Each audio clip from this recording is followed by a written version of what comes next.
네, 유럽연합과 미국의 관세 협상 타결이 됐습니다. 유럽연합은 관세를 15%로 인하하는 대신 미국산 에너지 구매에 1,030조 원을 들이기로 했고요. 추가적으로 830조 규모 대규모 투자를 약속했습니다. 이제 우리나라도 오는 31일 구윤철 부총리와 베센트 재무장관 함께 면담을 가질 때 관세 협상을 진행할 예정인데요.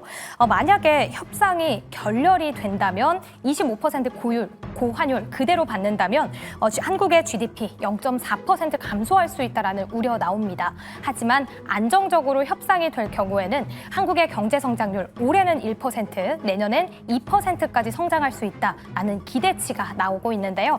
여기서 관건은 일본 수준의 협상 내용 도출될 수 있을까 이 여부입니다. 아직까지 일주일도 남지 않은 한미 관세 협의, 투자자는 어떤 포인트에 주목을 해야 할까요? 포인트 두 가지로 나눠보도록 하겠습니다.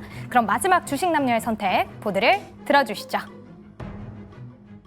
자, 미국과의 관세 협상과 관련해서 잘 이뤄내는 경우도 있고 난항을 겪는 나라들도 있습니다만 우리와 수출 품목이 주로 겹치는 곳들 같은 경우는 하나둘씩 협상 타결 소식을 전하고 있기 때문에 이제 우리는 어떻게 할 것인가 이 부분에 관심이 많이 쏠리는 것 같습니다.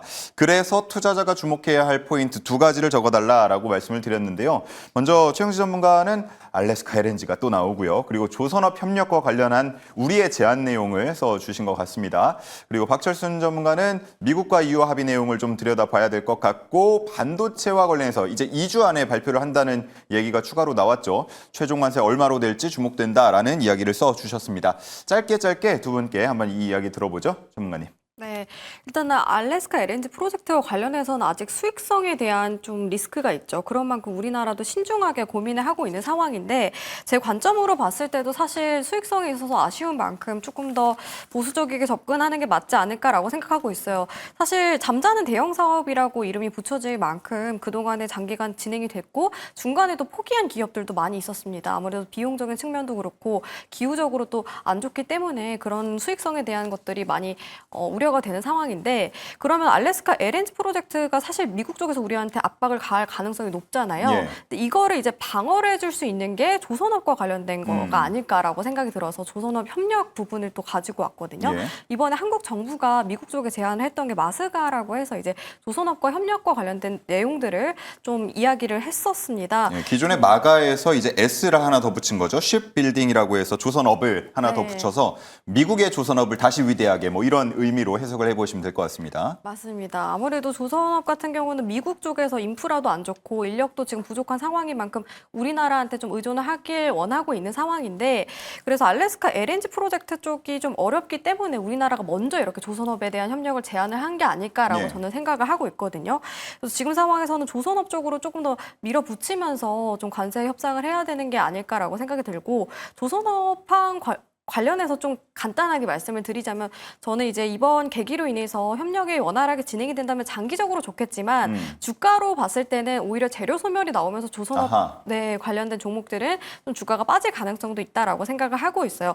그런 부분들까지 참고로 하시면서 이번에 관세 협상에 대한 내용들을 좀 대응을 하는 게 어떨까 말씀을 드리도록 하겠습니다. 네, 지금 조선 관련주들 흐름 쭉 나오고 있는데 종목마다 상승한 종목들도 있고 또 기존에 많이 올랐던 종목들은 하락을 하는 모습들도 있었습니다.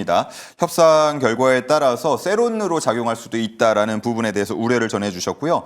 다음은 박철순 전문가님, 미국 EU 그리고 반도체 관세 협상 이 두 부분 짚어주셨어요. 네, 일단은 미국과 EU가 이제 합의를 했기 때문에 이것까지 지금 보고 나니까 사실 지금까지 협상 타결한 국가들을 보면은 대부분 다 기존의 어떤 관세율보다 다 낮아지고 있는 것들은 추세인 것 같아요. 그래서 일단 지금 EU와 그다음에 미국의 어떤 이 관세 협상을 봤을 때도 기존 관세보다 낮은 15% 관세를 부과하는 게 이제 타결이 되는 그런 상황이고 거기에 또 세부적으로 봤을 때는 반도체 장비라든지 특정 복제약이라든지 이런 일부 제품들은 오히려 무관세가 조금 이어지고 있는 그런 모습들이 확인이 됐습니다.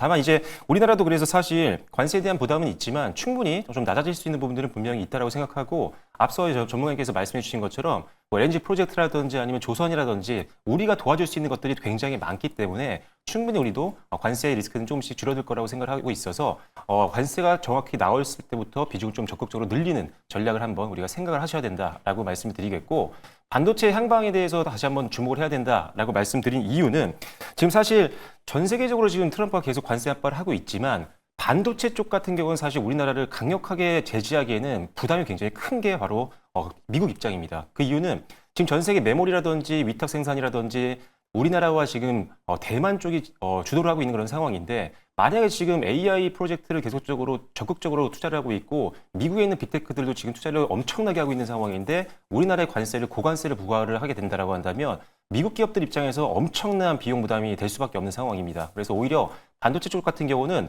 아직 많이 올라오지 않은 기업들 많이 있습니다. 그래서 지금 저가에서 잡을 수 있는 종목들이 많기 때문에 지금 뭐 삼성이라든지 SK하이닉스 밸류체인을 쫙 정리를 해놓으시고 관세가 확정됐을 때 적극적인 베팅을 한번 준비를 미리 해놓으셔야 손이 나갈 수가 있으니까요. 지금은 반도체를 항상 주목하실 필요가 있겠다라고 말씀드리겠습니다. 네, 좋습니다. 자, 이렇게 해서 정리를 해보도록 하고요. 앞서서 이제 속보로 전해드렸던 내용을 보면은 이 물량에 좀 차이가 있는 것 같습니다. 가장 큰 게 NHN으로 13,000장 중에서 한 7,000여 장, 7,000장에서 8,000장 사이를 담당하게 될 것으로 보여서 뭐 주가가 가장 크게 반응한다라는 해석들도 나오고 있다는 점까지 전해드리면서 저희 오늘 이렇게 세 문제로 시장 분석을 마쳐보겠습니다. 최영지 전문가와 저는 여기서 인사를 드리고요. 그리고 박철순 전문가는 이어지는 애프터 성공률까지 함께합니다.